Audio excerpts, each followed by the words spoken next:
A graça e a paz de nosso Senhor e Salvador Jesus Cristo.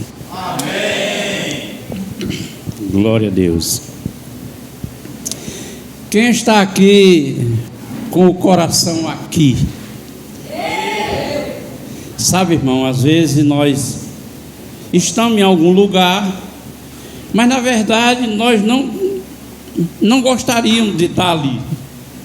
O coração não está descansado naquele lugar. Mas aqui é um lugar que sempre devemos vir e com o coração descansado, para descansar aqui, na casa do Senhor, descansar na casa do Pai, com alegria, aleluia, com satisfação, entendendo que Deus é Pai e é bom. Abra aí sua Bíblia em Efésios capítulo 4. Glória a Deus.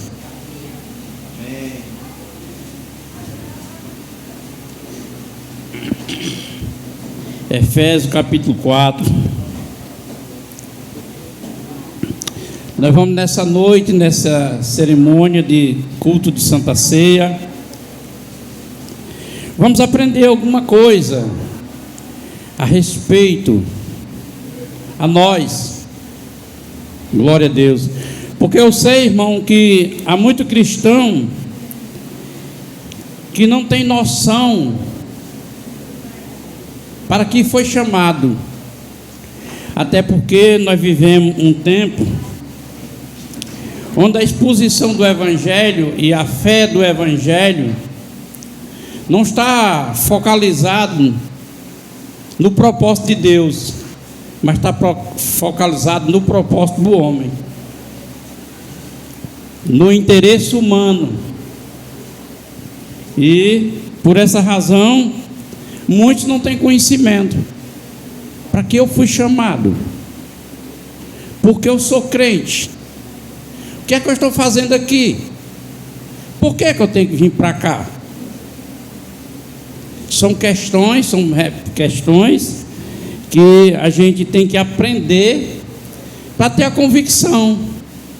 Porque senão, Pedro disse que chegará um momento que você vai ser convidado a provar a sua esperança. Por que é que você tem esperança nisso? Aí você não tem justificativa, não tem o conhecimento. Aí diz apenas como todos dizem: não, eu sou crente porque se eu não aceitar Jesus, eu não vou ser salvo. Porque todos nós entendemos e acreditamos, cremos, que aceitamos Jesus porque Jesus é o Salvador. Quem crê que Jesus é o Salvador aí? Então o Salvador nós cremos para que sejamos salvos, para a nossa morte a gente alcançar uma salvação. Não é assim? Aceita Jesus para quando morrer ter o seu lugarzinho garantido com Ele lá. E aí? Tem alguém que aceitou e já morreu? Tem não, né? Está vendo? Aí? Aceitou, mas não morreu. Está aí. E agora? Como deve ser a minha vida? Já que eu aceitei Jesus para morrer e ir para o céu, e eu estou vivo, e agora? Como é que vai ser minha vida? Como crente. Nós aprendemos que aceita Jesus e caminha com a igreja evangélica, de denominação, que é aquela que você aceitou, e vai. Às vezes sai de uma, vai para outra, mas na verdade sai de uma igreja e vai para outra igreja. A gente encontra as pessoas: você está congregando aonde? Estou congregando na igreja tal. Mas você não é, não, mas agora eu estou naquela igreja, estou na igreja tal. É comum a gente ouvir isso. Então nós precisamos saber da nossa chamada, da nossa vocação. E o que é a igreja? Porque quando nós estudamos acerca de igreja, Nós sabemos que tem a igreja visível, a igreja local, a comunidade, como aqui, que é denominada igreja. Um lugar onde se reúnem as pessoas da mesma fé, que tem o mesmo propósito, que tem a mesma crença, está aqui, aí chama de igreja. Mas aprendemos também que nós somos membros da igreja, do corpo de Cristo. Mas o que é ser membro do corpo de Cristo? O que é que você é como membro do corpo de Cristo? E nós vamos ler aqui e vamos meditar acerca disso, para a gente renovar a esperança da razão de estarmos aqui, da razão de a gente priorizar ser crente, da razão para priorizar ir para a igreja, da razão da prioridade daquilo que eu contribuo, porque daqui a pouco alguém vai convencer você que você não precisa nada disso e dizer, você continua crente, porque é comum as pessoas dizerem, não existe igreja, eu sou igreja. Não, ninguém é igreja. Nós somos membros que compõem um corpo de uma igreja. E você só é membro de um corpo da igreja quando você está dentro de um estabelecer de Deus na vida. E nós vamos entender, para a gente valorizar. Paulo escreve aos Efésios, no capítulo 4, a partir do versículo 4. O capítulo 4, ele inicia falando da unidade da fé. Essa fé que temos aprendido, uma fé de buscar e conquistar aquilo que nós queremos. Mas na realidade nós vamos entender que Deus nos deu uma fé. O propósito não é para isso. O propósito é para outra coisa. E nós vamos ver aqui. Capítulo 4, versículo 4 diz assim: há um só corpo e um só espírito, como também for chamado em uma só esperança da sua vocação. Paulo diz que há um só corpo, há um só espírito. Que corpo ele está falando? O corpo de Cristo. O corpo de Cristo, está falando corpo. E que espírito é? O espírito de Cristo que está no corpo. Aí ele continua dizendo, no 4: e você foi chamado em uma só esperança da vocação. Como eu iniciei, você aceitou Jesus para quê? Para quando morrer para o céu. Mas porém você não morreu. E você vai fazer parte de um membro, de um corpo, de um único corpo que tem o mesmo espírito. E aí onde está a sua esperança? E muitos não valorizam essa esperança. Diz que não precisa de igreja, que não precisa disso, não precisa daquilo outro, que Deus está em todo lugar. Ele começa com esse argumento. Aí nós vamos entender. Versículo 5, ele diz assim: um só Senhor e uma só fé, um só batismo, um só Deus e Pai de todos, o qual sobre todos e por todos e em todos. Pronto. Um só corpo, um só espírito, uma só chamada, uma só vocação, um só batismo, um só Pai, que é em todos, por todo. Todo de onde? Daquele que faz parte do corpo, daqueles que reconhecem o corpo. Você é membro de um corpo, de uma igreja. Aí vai dizendo, versículo 6: mas a graça foi dada a cada um de nós segundo o dom de Cristo. Essa palavra dom de Cristo aqui refere-se à palavra que Paulo dá em Romanos capítulo 12, versículo 13. Deus deu uma medida de fé para cada um. Antes nós lemos que ele deu a graça a nós, a cada um de nós, que é esse dom, com esse dom que é a fé, para você exercer a sua vocação. Silvinho é tocador, então Deus dá a graça por dom de tocar. Eu sou arrumador de cadeira. Deus dá a graça para eu ser aquela pessoa separada para arrumar as cadeiras. E essa pessoa recebe a graça para fazer, aí não murmura, não reclama, não se maldiz, porque está fazendo debaixo da unção de Deus. Ele vai seguindo aqui, no versículo 7. Mas a graça foi dada a cada um de nós, segundo a medida do dom de Cristo, que é a fé. Pelo que diz, subiu ao alto, levou cativo e cativeiro. Quem subiu ao alto? Qual foi o alto? A cruz. Jesus subiu a cruz, o madeiro, levou cativo e cativeiro. Ele atraiu no seu corpo os vivos e os mortos. Ele atraiu. Subiu, levou cativo e deu dons aos homens. Ora isto ele subiu, que ensinando também antes tinha descido a parte mais baixa da terra. Ele foi o que? Sepultado. A Bíblia diz que ele desceu ao inferno. Foi a parte mais baixa. Veja bem. Quem é essa pessoa que passou por esse processo? Jesus. Agora vamos em frente. Aquele que desceu é também o mesmo que subiu acima de todos os céus. Pronto, ficou glorificado, foi para onde ele devia ir, para o céu, para cumprir todas as coisas. E ele mesmo deu uns para apóstolos, e outros para profetas, e outro para evangelistas, e outro para pastores e doutores ou mestres. Qual é a intenção de Deus dar ao pastor? O pastor não é o dono da igreja, o pastor é dado para a igreja. Eu sou o pastor que Deus me deu para você, para a igreja.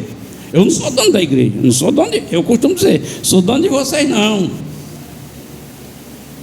Então ele mesmo, quem foi Jesus, ele mesmo que morreu, ressuscitou, subiu, desceu ao inferno, ele mesmo foi quem deu para a igreja, pastores, evangelistas, doutores. Ele vai dizendo aqui, veja bem, qual é o propósito? No 12, querendo o aperfeiçoamento dos santos. Qual é a função do pastor? Para que você está aqui? Para o pastor aperfeiçoar você. Aí nós vamos ver o que perfeição é essa aqui para frente. Aperfeiçoar. Querendo aperfeiçoamento dos santos para a obra do ministério. Quando fala do ministério, não está falando do conselho de igreja, não. A obra do ministério é a igreja. O santo vai ser aperfeiçoado pelo ensino do pastor, para que você faça funcionar a igreja. Não é eu que faça funcionar a igreja, é vocês que fazem funcionar a igreja. E nós vamos ver como é que cada um de vocês tem que fazer para a igreja funcionar. Vamos lá. Ele diz: do ministério para edificação do corpo de Cristo. Então o ensino do pastor é para ensinar vocês santos, para dar crescimento à igreja, para edificar o corpo de quem? E o corpo de Cristo está onde? Na igreja. Não é em você que está fora da igreja. Não é alguém que está lá dizendo, não, eu sou crente. Não, e é mesmo. Só que não está nos padrões do propósito de Deus. Essas pessoas são justamente as pessoas que têm uma graça, que fala lá em Apocalipse: Jerusalém será situada, e de fora receberão a luz, receberão a graça, vai recebendo de Deus, mas não pode entrar, porque ele não é corpo. Deus dá assistência a ele até o dia do juízo. Você vai desfrutar do melhor, porque você está acreditando, mas você não entra. E lá Apocalipse diz: por que você não entra? Por que você não entra? Porque você é imundo. Mas pastor, a pessoa é crente, vive bem direitinho, por que Deus considera imundo? Porque Ele está desmerecendo a santidade de Cristo como igreja. Ele não faz parte, não tem santidade, então ele é imundo. Ele apenas crê. Vamos lá à frente aqui, vai dizendo. Eu vou lendo aqui para depois pregar. Corpo de Cristo. Versículo 13. Até que todos cheguem à unidade da fé. O pastor é dado à igreja para o aperfeiçoamento dos santos, para ajudar ao cristão ter a unidade de fé. Lá na frente nós lemos primeiro uma só fé, um só Senhor, para que todos tenham a mesma unidade. Ele vai dizendo: para a unidade da fé e ao conhecimento do Filho de Deus, varão perfeito, à medida da estatura completa de Cristo. Então a fé que Deus nos deu, o chamado que Deus nos fez para ser crente, não é para a gente ser o que a gente é aí não, gente. É para a gente receber o ensino. Eu vou já ler aqui na frente, porque é para receber o ensino, ter uma fé que você administra a sua vida, os seus dons, e você vai crescendo no conhecimento de Cristo até ficar a estatura perfeita dele. Porque a Bíblia diz que Jesus é o primogênito. É Jesus e nós. Oh, glória. Vamos lá. Glória a Deus. Ele diz: a medida e a estatura completa de Cristo, para que não sejam mais meninos. Para que não seja mais menino inconstante. Você sabe que tem horror de crente que o pensamento assim: uma hora eu quero isso, uma hora eu quero outro. É assim, não é? Não sei se eu quero, não sei se eu vou, não sei. O que é que você acha? Você já viu gente assim? Crente? Porque é menino. É um crente menino. Menino inconstante, levado em roda por todo o vento de doutrina. Quando fala doutrina, os crentes pensam que isso é coisa dentro de igreja. Não é. Doutrina é uma base de ensino, de disciplina. Isso tanto faz ser dentro da igreja, como ser dentro de um sindicato. A pessoa vai formar você naquela base. E como você é crente, você não deixar ser iludido por esse vento de doutrina, você está seguro em Cristo pelo conhecimento. Ele vai dizendo: constante levado em vento de doutrina, pelo engano dos homens, com que a astúcia engana fraudulosamente. Vou dar uma parte aqui. Esses homens são os pastores, são os líderes, são os que estão na frente. Eles levam para o engano fraudulosamente. O que é isso? Qual é o plano de intenção desses homens? Que pega você como crente, que em vez de preparar você para ser o que você é, ele usa a ambição dele e transfere para você. Vou lhe ensinar como. Dentro da igreja, irmão. Eu estou pregando o evangelho do nosso Senhor Jesus Cristo, você presta atenção.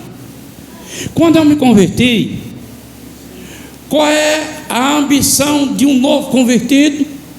Crer no Senhor Jesus, será salvo tu e tua casa. Quem crê assim, não é assim? Sim. E quantos vocês tem aí que já é crente há muito tempo e tem alguém da sua casa que não é crente? Porque ele chama você para a ambição, ele começa por aí. Aí depois vem as outras áreas. E a área atual do fraudulento enganador é dinheiro. Fazer campanha de forma que tire seu dinheiro. Fazer investimento que tire seu dinheiro. Dinheiro. Para obra. E na verdade, a gente vê os escândalos e sabe que não é para a obra. E o crente precisa acordar. Alguém tem que ser esperto, como se diz a história. Alguém tem que acordar. Aí ele vai dizendo aqui: doutrina pelo engano dos homens com astúcia, engano fraudulentamente. Antes, seguindo a verdade em amor, em vez de viver a verdade em amor, crescendo em tudo naquele que é a cabeça, Cristo,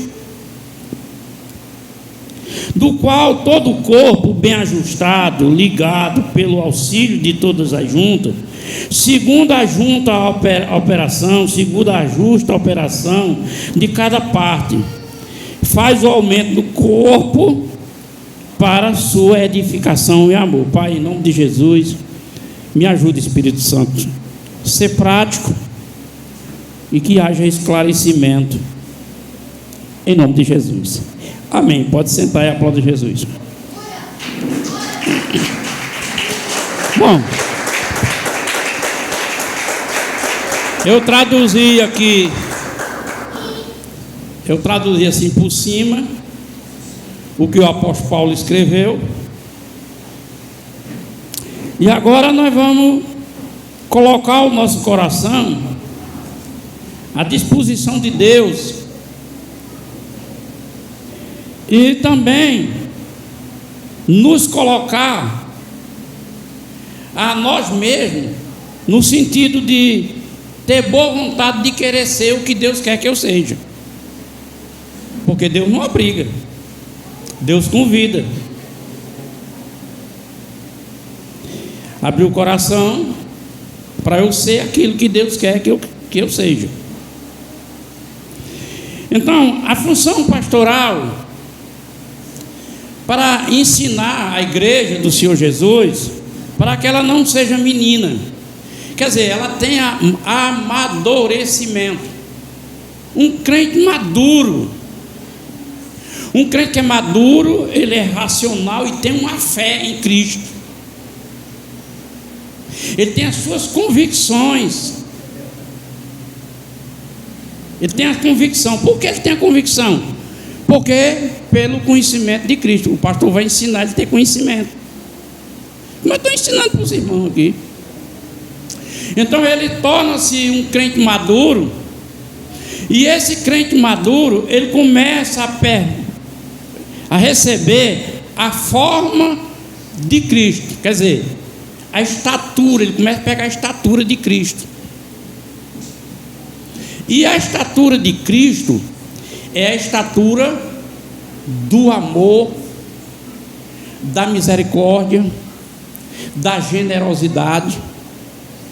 E quando você receber essa estatura de Cristo, que envolve essas coisas, então você não vai ter dificuldade. Por exemplo, dizimar. Ah, vou dizimar não, que diz na Bíblia que é acordar a lei, é não sei o quê. Quem cresce e amadurece em Cristo, ele é generoso e sabe que é uma lei, é um princípio. Ele não vai discutir porque o outro é ranzinza, é pão dura, não pode, eu não sei. Eu vou fazer a minha parte. Eu vou tirar uma oferta para dar para a igreja. Vou tirar uma oferta para dar para a igreja, porque eu sou generoso. Eu tenho a estatura de Cristo. Cristo vai olhar para uma situação de dificuldade e não vai cooperar? Ele vai cooperar. Não é questão de lei, obrigatoriedade, não é isso. É questão de liberalidade. Você observe que quando eu oro de algumas pessoas que mandam Pix, eu sempre agradeço a Deus pela liberalidade. Porque, irmãos, eu sou pastor há muitos anos. E eu nunca fui pastor de uma igreja grande e rica. Rica não digo que eu digo abastada com pessoas de dinheiro, muito dinheiro, de dízimos altos. Eu nunca fui. Eu sempre fui pastor de igreja porque eu fui missionário. Eu sempre peguei o pessoal sem condições e eu ensino a verdade de Deus para ele. E uma das verdades é a contribuição. Assim como eu ensino que o batismo é necessário, assim como eu ensino outras doutrinas, eu ensino também que a contribuição faz parte. Faz parte. E eu não sou doido para não entender, irmão, que uma pessoa que ganha um salário, tirar 10% para a igreja. Eu não sou doido, eu sei que é preciso essa pessoa receber de Deus a estatura de Cristo, para ele entender que agora ele tem que administrar, vamos dizer, 1.500, ele vai só ter 1.350, ele esquece os 150.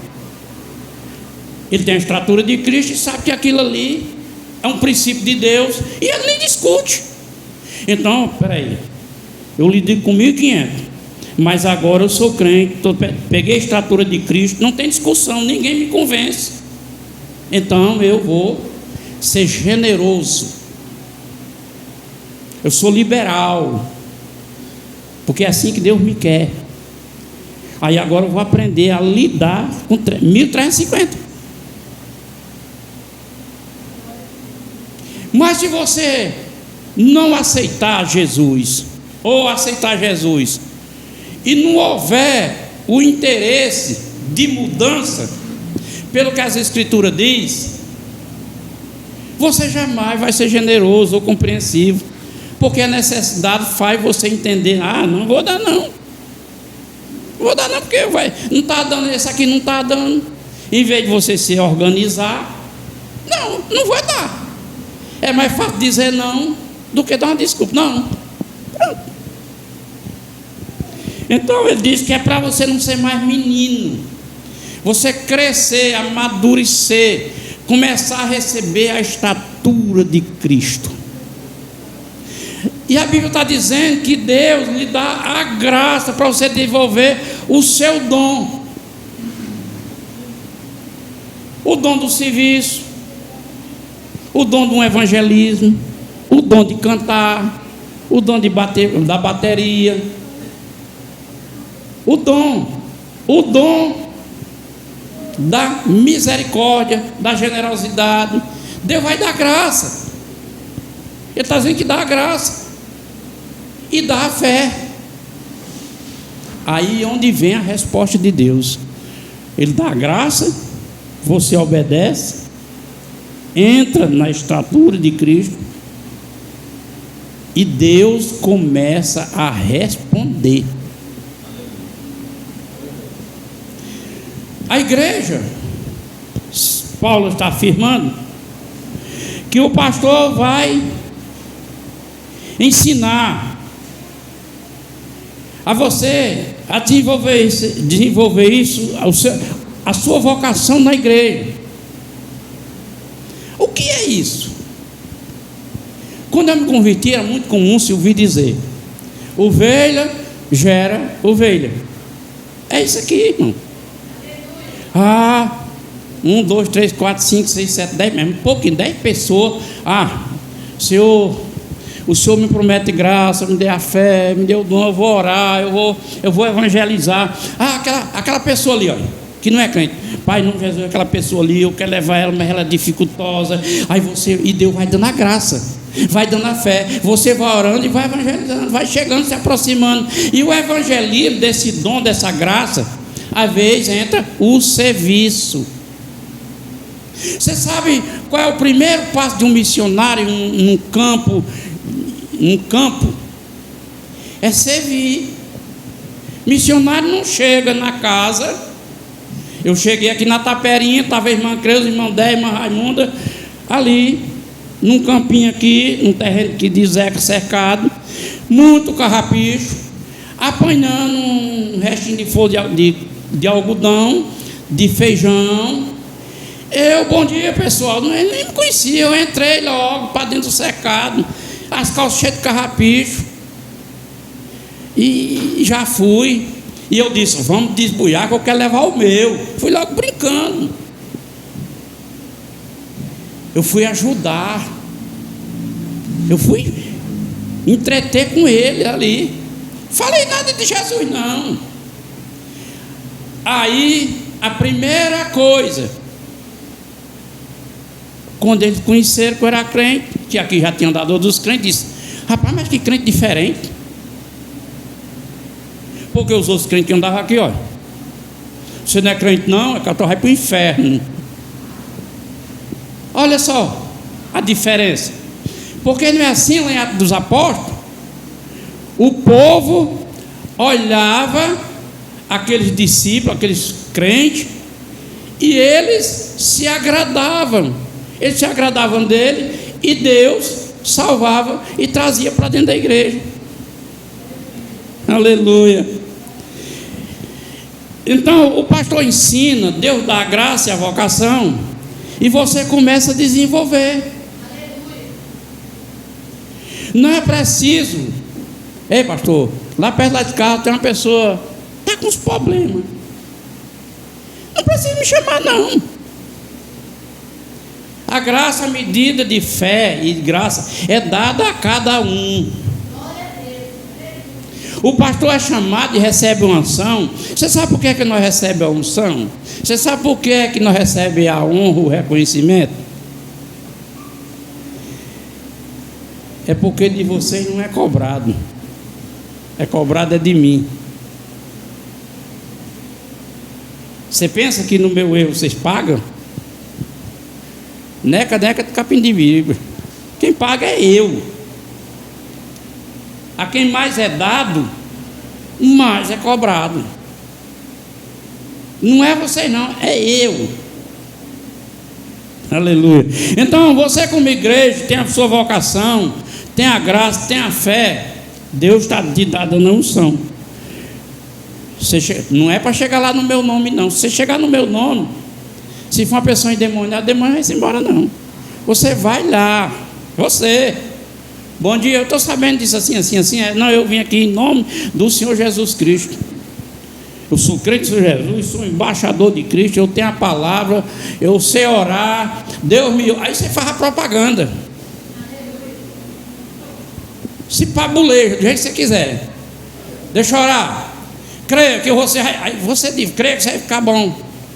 Vocês quando recebem minhas visitas que eu vou orar para você, não vê como é que eu faço, não? Parece que eu já estou vendo. Mas eu não estou vendo. Mas parece que eu estou vendo.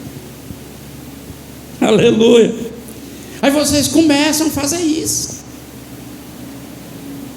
Por que, pastor, você deu essa palavra assim, essa noite, Santa Ceia? É porque já faz muitos dias que eu venho dizendo que eu quero fazer culto nas casas. E eu venho orando. E eu estou esperando, porque eu não mando na casa de vocês. Mas é claro, eu sou o pastor. Se eu chegar para você, irmão, eu estou querendo fazer um culto aqui. Você deixa, pastor. E até ajuda. Mas sua vocação não é para ser desenvolvida assim. É para que haja em você o anseio de fazer para Jesus, desenvolvendo a sua vocação, a graça e sua fé para o aumento da igreja. Aplauda Jesus aí.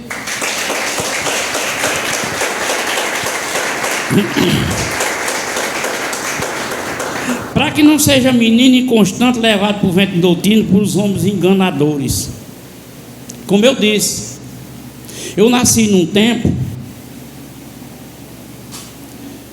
um período que o Brasil houve um avivamento de mudança de direção do evangelho, porque entrou a força do neopentecostalismo, com seus misticismos, com seus encantos, e já estava na igreja, e o pastor trazia pessoas, pastores. Deus hoje vai fazer maravilha, o culto era de maravilha. Hoje na noite você vai receber um dente de ouro, ouro nas suas mãos. E as pessoas viam, gente, mão cheia de ouro, dente de ouro. Agora me diga uma coisa: o que vai mudar na sua vida você olhar na hora do emotivo, do seu emocional, naquele embalo, a pessoa motivando a você a crer naquilo? O que vai mudar a sua vida se abrir a mão? Ó, minha mão com ouro, oh meu Deus, olha, cheia de ouro. Embora com a mão, vai-se embora, o que mudou? Nada. O que mudou? Oração para dentro de ouro. Ai, ai, ai, ai. Que coisa linda, dentro de ouro. Na hora a pessoa via o dente de ouro. De homens fraudulentos. Bom, primeiro culto de maravilha era para motivar você. Agora no outro dia era para trazer o dinheiro. Irmão, o culto de maravilha, da bênção de Deus, traduzido para a sua vida. Está aqui um envelope de ouro. Na minha época, o envelope de ouro era R$100. Já era, não era só para magnata. Ouro, R$100. Prata, 50. Bronze, 20. Esse outro aqui, mas é para você que não tem fé, que não está acreditando em Deus, você traz o que você quiser. Você vai se assumir na frente de todo mundo aí que você não tem fé? Você vai se assumir que você está sendo ranzinza e não vai trazer oferta de menos de R$20? Você não vai se assumir. Aí o que você faz? Leva o envelope. Que, irmão? Envelope de 50. Aí você se levanta e vem. Aí recebe e olha para ele. Todo pago. Mas em que produziu na sua vida? Nada. Não produz nada porque é um efeito de um homem fraudulento, enganoso. Depois do culto eu vi os envelopes lá. Como é que era? Está entendendo, irmão? Está compreendendo? Então, o Evangelho de nosso Senhor Jesus Cristo, Paulo escreve aqui no capítulo 3. Ora, no capítulo 3, versículo não, só olha aqui, 3 e 20. Ora, aquele que é poderoso para fazer tudo muito mais abundantemente, além daquilo que pedimos ou pensamos, segundo o poder que em nós opera, o poder que em nós opera. Do que é que nós falamos? Que Deus deu uma fé, graça, para você administrar o seu dom, o poder de Cristo que está em você. Agora, aonde é que opera? No versículo 21. A Ele a glória na igreja. Não é você igreja, é você membro do corpo da igreja. Aí na coletividade Deus opera na pessoa. O poder que está em você, que está na igreja, o poder que está na igreja, que opera, está aqui o corpo, que o cabeça é Cristo, aí antes é aquele que está precisando da manifestação do poder. Aí Deus deu a ele a graça, a fé para administrar. Ele diz, aí ele sabe o que vai fazer com o que recebeu. Primeira coisa, a essa glória na igreja. O que é a primeira parte do que recebe? Testemunhar na igreja para glorificar a Deus. E às vezes a gente recebe e não diz nada. Deus está trabalhando e a pessoa está na surdina. Entende, irmão? Aleluia. Então, Ele é capaz de fazer abundantemente. Quem é que é capaz de fazer? Deus. E que Deus é? Jesus. Ele é capaz de fazer abundantemente, mais do que pedimos ou pensamos, mais do que o pastor está dizendo que ele vai fazer, que o pastor está dizendo. Não. É uma intimidade dele com você. Aí Paulo vai dizer aqui, para que não seja menino, vai dar um ensino, o qual todo o corpo, lá no 16, bem ajustado, ligado pelo auxílio das juntas. Os membros, eu tenho o pé, tem uma junta aqui, né? Olha. Aí na canela para cima eu tenho o joelho, né? Do joelho vem para a bacia. E assim sucessivamente, tem a divisão. Aí, bem ajustado, quer dizer, Elana é o pé, antes é a canela para o joelho, mas eles estão bem ajustados para andar. Todo o corpo bem ajustado, ele vai dizendo aqui, olha. Bem ajustado pelo auxílio da junta. Quem é que auxilia a funcionar? Nós, irmão. Agora entra os sentimentos. Muitas pessoas saem da igreja porque dizem, eu fiquei sentido com o pastor, por causa disso, por causa disso. Não vou mais não, aquela irmã olhou, aí vai. Ela transfere a culpa para o outro. Na verdade, ela que está se sentindo, tinha que se ajustar no outro. Ela que tem que se ajustar, não é ela que está sentindo. Quando você está com a parte do corpo doente, onde é que você trata? O pé, a parte que está doente. E quem é que está sentindo, não é você? Então você que tem que tratar a parte que está sentindo. É sentindo com quem é? Com antes. Então você se ajusta com antes. Não é antes, que antes não vai dar notícia. E esse corpo que Paulo está citando aqui, auxílio de toda a junta, segundo a justa operação de cada uma parte, cada um de vocês, desenvolvendo. Eu sou crente, glória a Deus. É verdade. Mas você está exercendo. Esses homens que pegam a ambição deles, transfere para você primeiro nessa voz: crê em Senhor Jesus, será salvo tu e tua casa. Mas não ensina que lá no texto original, nas escrituras, antes de ser salvo tu e tua casa, ele foi na casa do homem, pregaram para o homem, e o homem pregou para toda a família, para depois a família se converter. Aí você se converte, não abre a boca para ninguém da sua família. Aí vai se converter como? Se a responsabilidade é sua.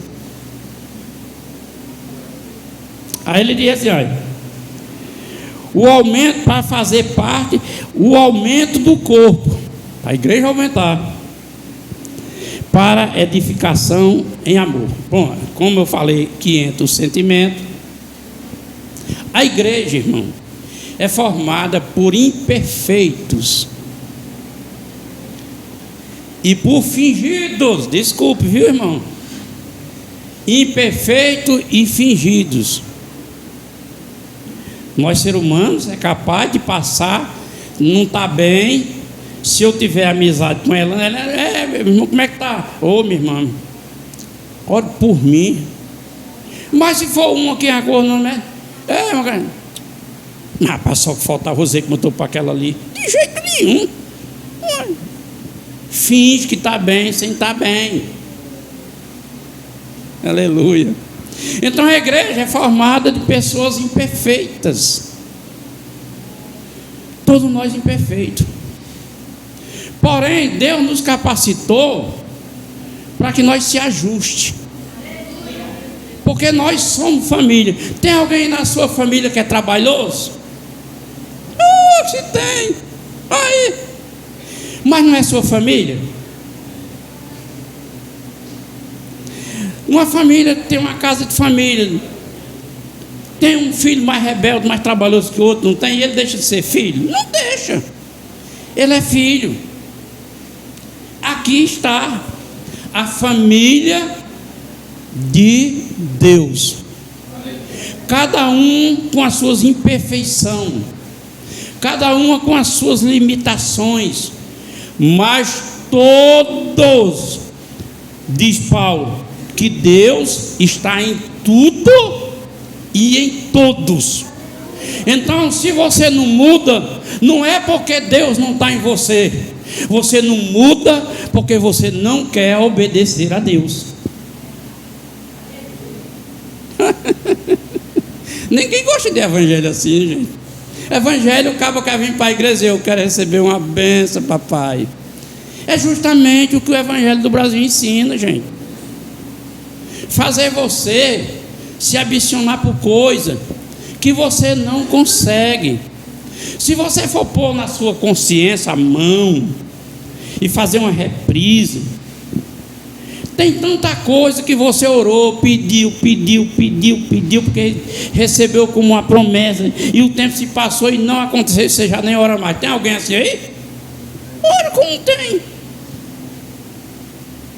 É mais que tem, irmão. E por quê? Porque você está ambicionando algo que Deus não está lhe prometendo naquele momento. Aí você vai fazer pelo seu querer, pela sua força, pela sua vontade, pelo seu egoísmo, pela sua desobediência, e vai fazer por isso. Você sabe por que o Brasil tem o maior número de débitos, de devedores nos cartões de crédito? Porque quem cuida de cartão de crédito é homens mal intencionados. Os donos são mal intencionados. Para eles que têm condições, eles não estão preocupados se você não paga a conta, não, irmão. Porque de um jeito ou do outro você vai pagar, e vai pagar caro. Um dia você vai pagar e pagar caro. Tem para correr. A dívida é 200, vai chegar a 5 mil. Um dia você vai pagar, parcelar.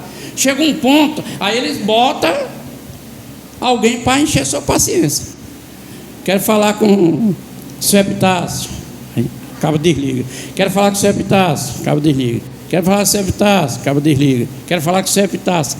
Recebe uns 500 ligações por dia. Aí chega uma hora, passa um dia, 2 dias, 3 dias, um mês, 2 meses. Chega uma hora, você não aguenta mais. Alô, seu Epitácio, é do cartão de crédito.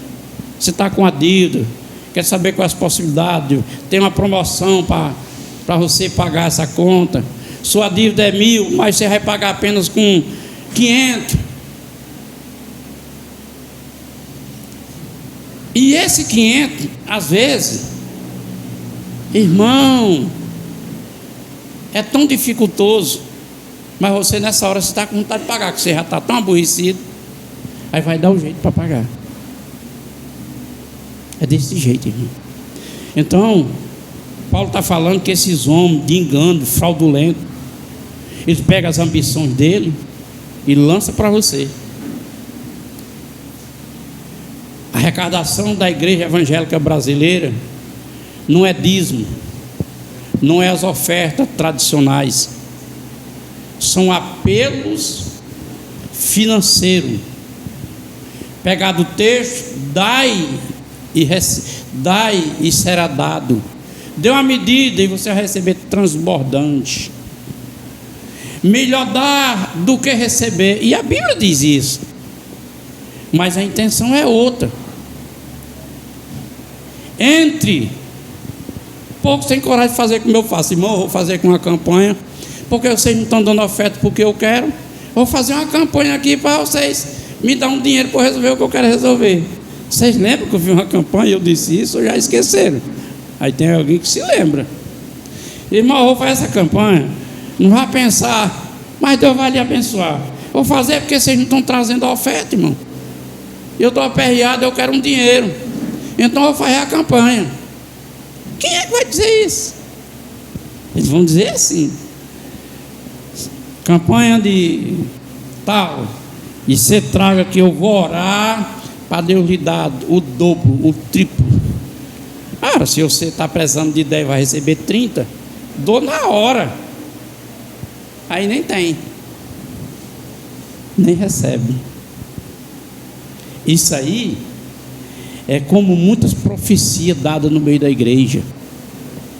É fraudulenta, mentirosa e enganadora. Aqui eu quero que hoje nós vamos, nesse cerimonial dessa Santa Ceia, nessa festa, a gente celebre, a gente participe E a gente pare para ter consciência, para ver se a gente muda alguma coisa, para ver se a gente melhora alguma coisa. Porque muitos, você sabe que no Brasil tem um desengrejado. E a pesquisa do ano atrasado, se o desengrejado fosse uma instituição como igreja, era a segunda maior do Brasil. A maior do Brasil é a Assembleia de Deus, mas os desengrejado seria a segunda,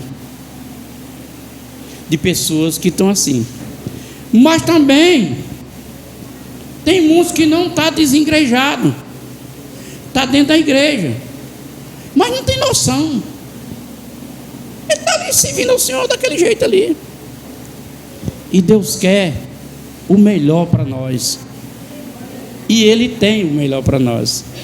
Só que o melhor para nós não está na minha vontade, está na minha obediência à vontade de Deus. Se nós conseguir ter a obediência à vontade de Deus, então a nossa vontade será realizada. Amém? Amém. Pois aplauda Jesus aí com muita alegria. Glória a Deus.